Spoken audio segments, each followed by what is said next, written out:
how did you pay for your college education? Mm. Oh, and just a heads up, these are all questions that my workshop group said that I should ask. Oh, okay, cool. What do they think so far about the... They said that, well, I didn't really have much of a draft to go with, but just based on the questions that I got out of you, or the answers were really good since you gave me so much to work with. Oh, good. I think what I'm going to do is probably make it a Q&A instead of having to write just a paper and fitting quotes into it. Sure, that sounds fine. So how I paid for college was that my mom and dad paid for half of my college. My dad is an electronic engineer. He makes quite a bit of money. And so I'm very lucky that I live in a situation where I'm privileged enough for my parents to pay for college.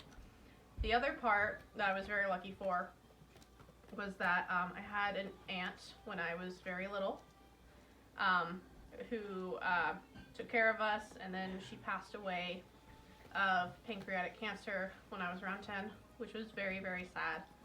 But she left half of her inheritance to me and Nathan to split so that we could go to college. And so the plan was, in order to honor her, to use that money for college. And so I did, because that's what she wanted it for. And I'm very lucky because I didn't have to take out a loan because of that. But honestly, if I could trade that money for my aunt, I would get my aunt back. Okay.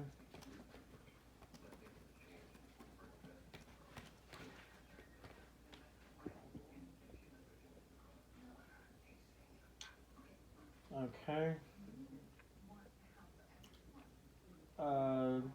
For a lot of our questions that you answered with, you said policy making was something that you wanted to get into. What do you mean by policy making? By policy making, I mean working with Congress people, congresswomen and men, or working in more of, a city branch, more local city, like with the mayor and with people who make laws within the city, to work on new laws or to change old laws to fit needs of the people.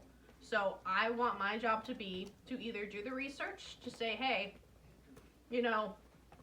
this policy says you can only, be a part of this program if you make less than $20,000 a year.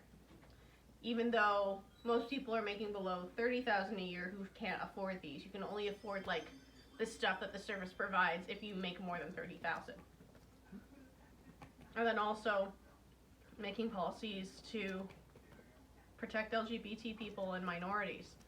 So to make a law and give to Congress or give to the mayor or whoever is, the government body that I'm working with eventually to say, hey, look, this is why we need a law to protect LGBT people to make sure that they can't get fired for being LGBT. This is why we need to make a law that checks the drinking water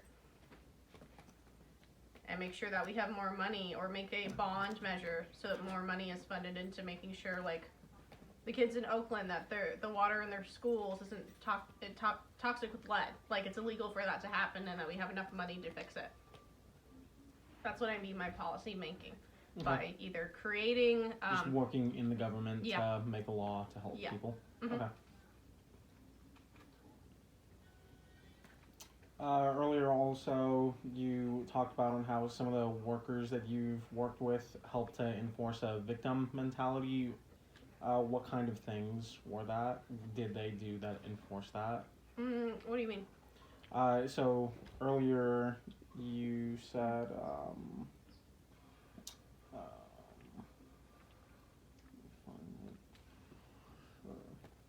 are you talking about how people going into communities and helping can create a victim mentality because people aren't actually helping themselves? Is that it? Or reinforcing a victim mentality?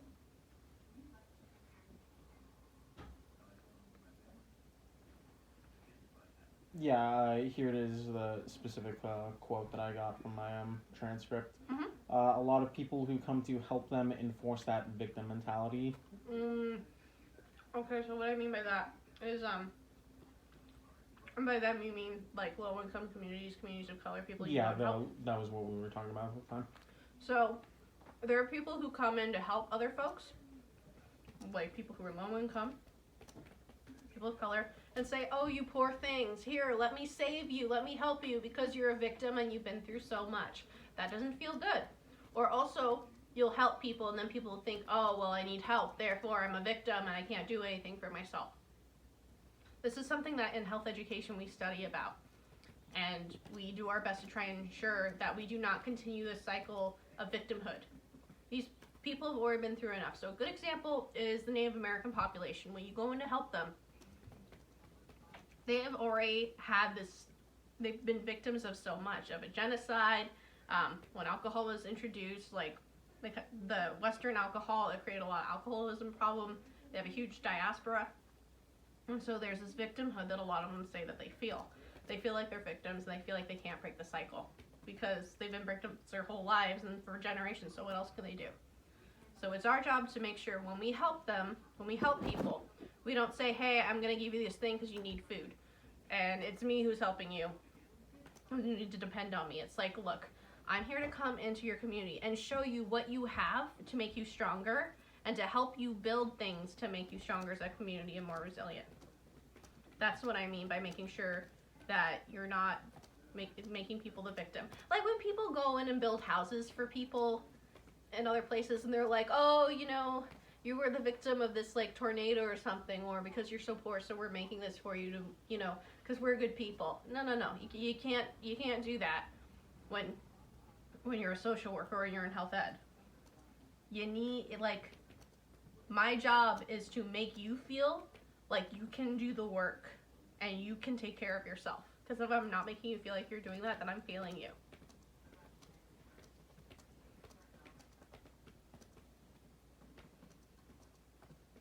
And then people who feel re-victimized, often bad things will continue to happen to them because they feel like they can't stand up for themselves if something bad happens again, or they can't take care of it themselves, so they need to depend on others still.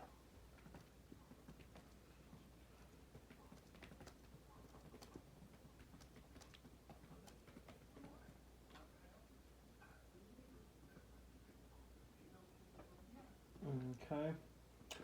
You also said that your first degree that you were pursuing was a BA in cinema, correctly? Yes. Why did you want the BA? Well, I always liked art, and I've always really liked writing stories. I drew comics when I was in high school. Sometimes I still draw comics. I still like art, but what I wanted to do was I wanted to be an animation engineer. I wanted to have a animation degree, and to do that you had to have a bachelor's in cinema. It was like a focus, and so I wanted to do that because I wanted to make cartoons, and I thought I had stories that were important that I wish people would have told me when I was little. And also I just liked expressing myself, and I had fun with drawing, and I wanted to keep doing that the rest of my life.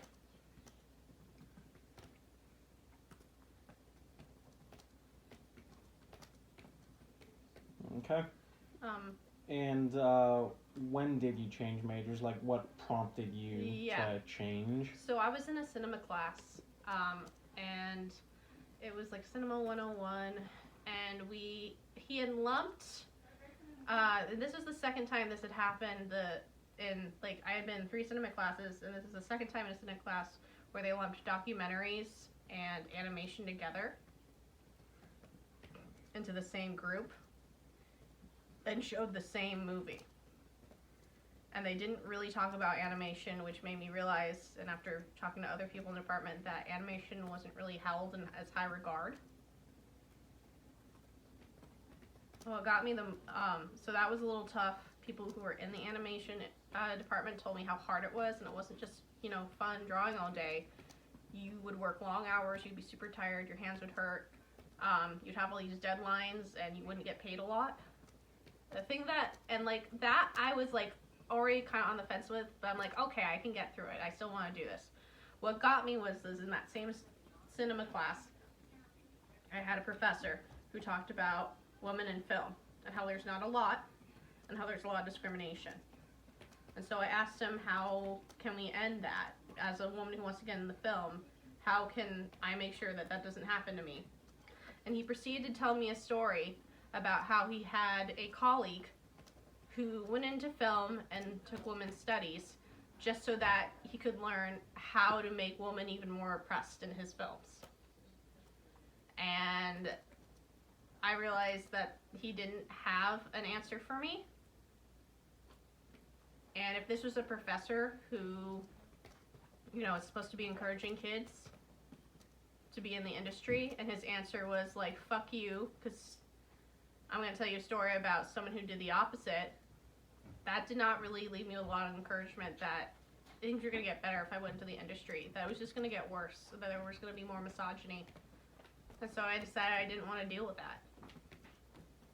I started thinking that maybe the field I want to get in isn't that good, that maybe it isn't helping people. Because if there's people, you know, like that guy who was misogynistic in this field and he was doing well, what are the use of his stories? Are they helping anyone? No. And so I figured out I need to do something with my life that helps people. Because I felt like I feel like my whole purpose, you know, to work is to help others, and I felt like I wasn't going to get to do that with animation. There are people who do, but I just feel like for me, I can't do that. I couldn't do that with film, and I didn't want to have to deal with the misogyny anymore, even just as a student.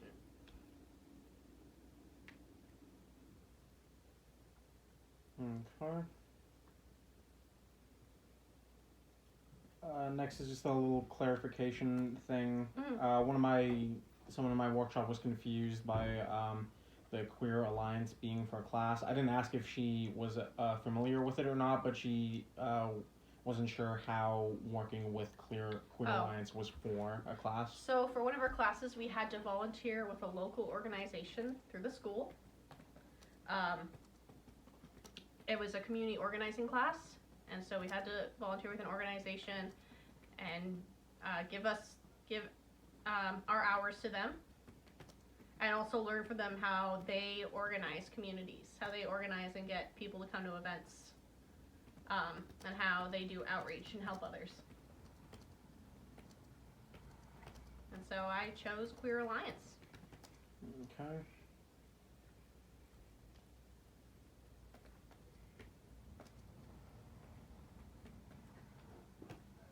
What alias did you give for me, by the way?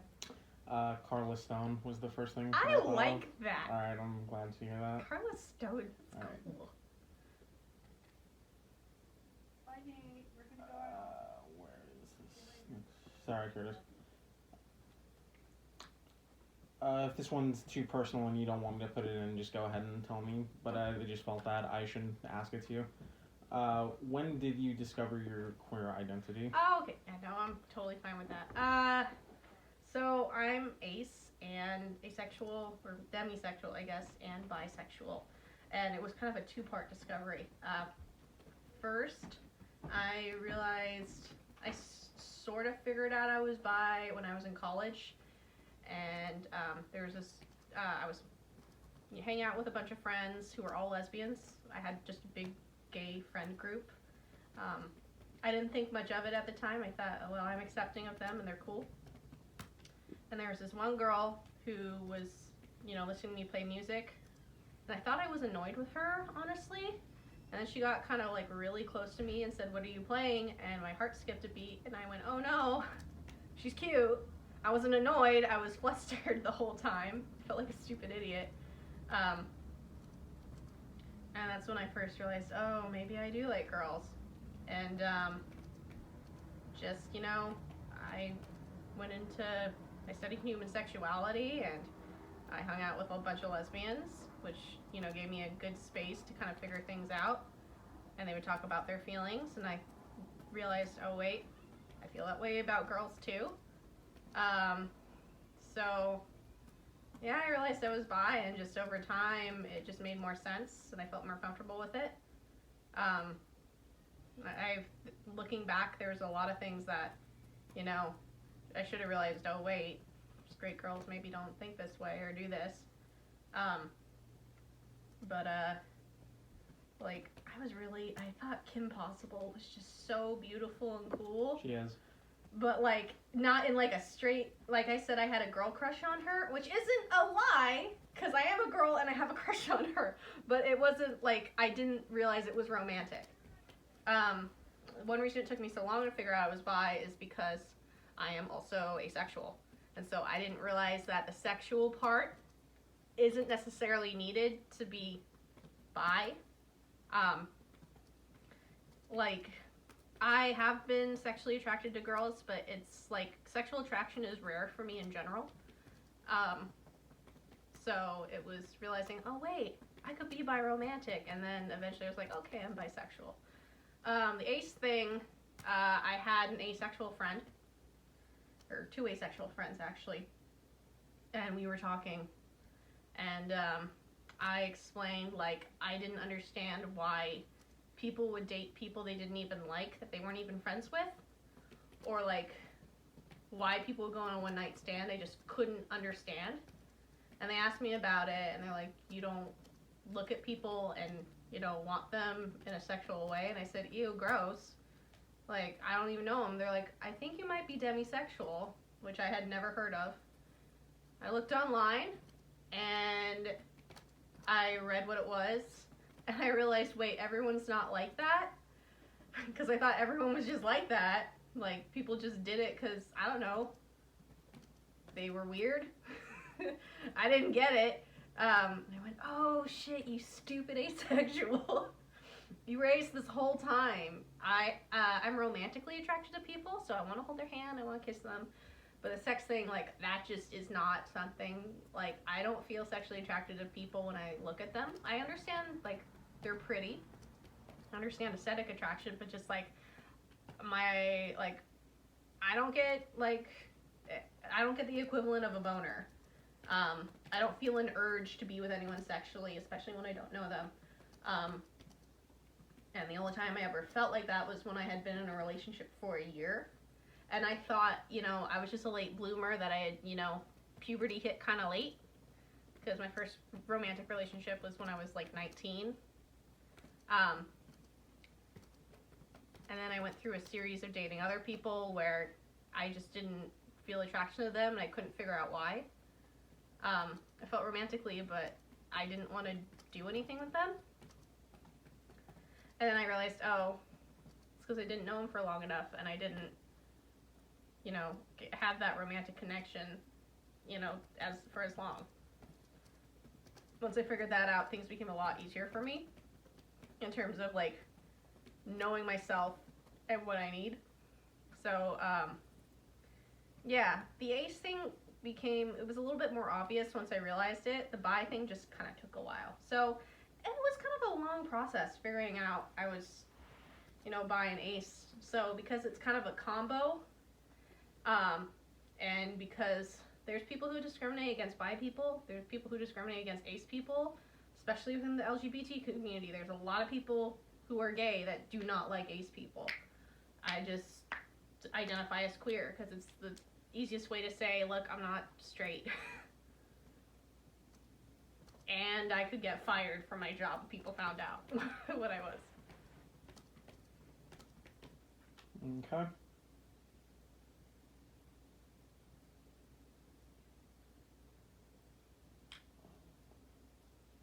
Okay.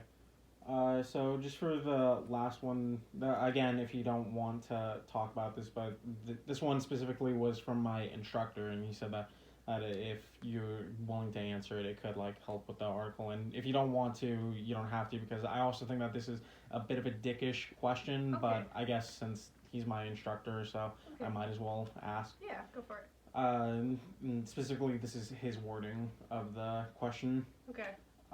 For volunteering, is it some sort of guilt feeling why you work for nonprofits? Do you feel guilty for being more well off, and that's why you volunteer?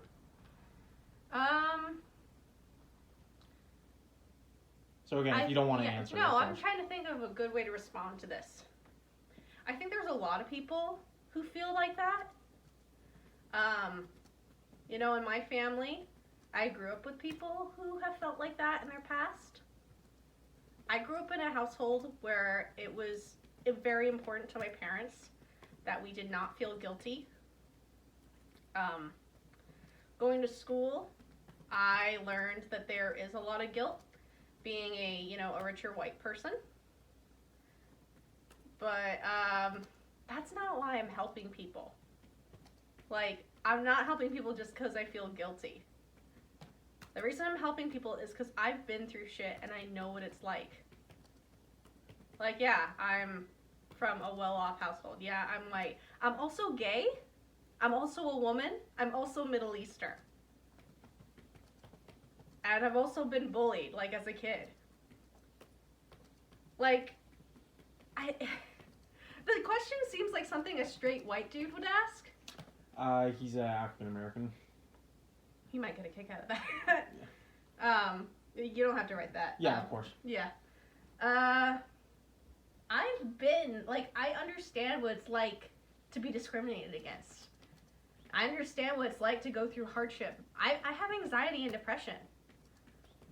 I would call myself privileged in a lot of ways, but I wouldn't say I am the most privileged person on earth. The reason I want to help people is because I can empathize with what they're going through. Now, my situations have been different, but I still know that hurt. I know what it feels like to just be so mad because things are so unfair. And yeah, it's a different kind of unfair, but like feeling mad because I'm a woman, feeling mad because I'm gay, feeling mad because I'm Middle Eastern, feeling mad because I have depression. It's all the same anger.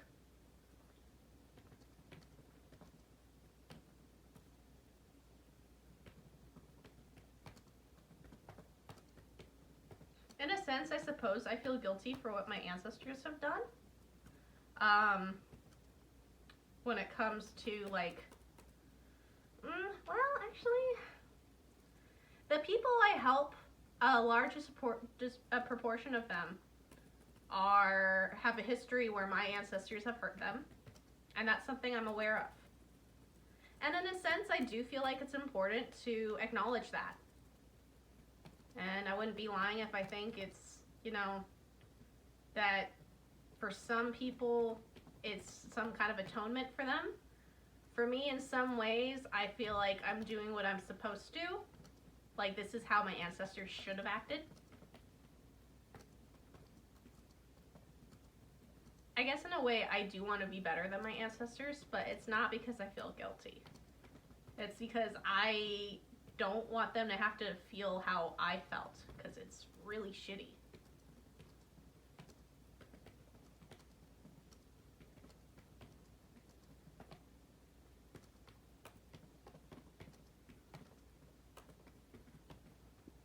You're right, that was kind of a dick thing from your professor. Yeah. But